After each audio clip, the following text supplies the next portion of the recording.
আসসালামু আলাইকুম, কি অবস্থা সবার? সকাল থেকে আমার ব্লগটা স্টার্ট করেছি। সেদিন একটা দাওয়াত ছিল, এই যে নাস্তা দেখিয়ে ব্লগটা স্টার্ট করলাম।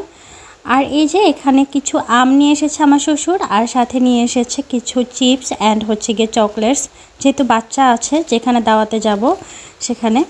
এই তো আমরা রেডি হয়ে একদম একটা অটোতে করে চলে যাচ্ছি। তো সাথে ছিল আমার খালা শাশুড়ি এবং তার দুইটা নাতি।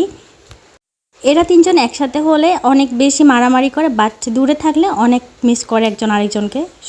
আর মামি শাশুড়ি আমাদের জন্য এখানে কিছু জুস আর হচ্ছে গিয়ে আম সার্ভ করে। আমগুলো অনেক মজা ছিল। আর বাচ্চাদের অবস্থাটা দেখেন, ওরা কিছু রঙ্গন ফুল নিয়ে আসছে ছিঁড়ে গাছ থেকে, ওগুলা দিয়ে মালা বানায় দিতে বলতেছে। তো আমি কিছু ট্রাই করলাম মালা বানায় দেওয়ার জন্য।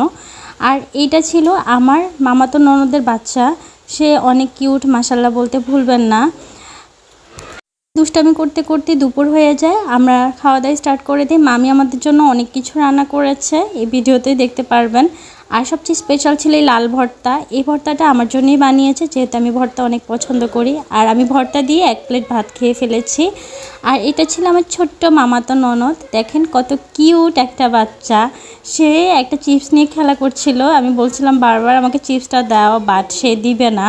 সে বুঝতে পেরেছে সেই জিনিসটা তার নিজের। এই তো আমাদের সারাটা দিন ছিল অনেক আনন্দের। আর আমরা শেষ মুহূর্তে আশেপাশের ভিউ উপভোগ করতে করতে খালা শাশুড়ি সহ সবাই মিলে চলে আসলাম বাসায়।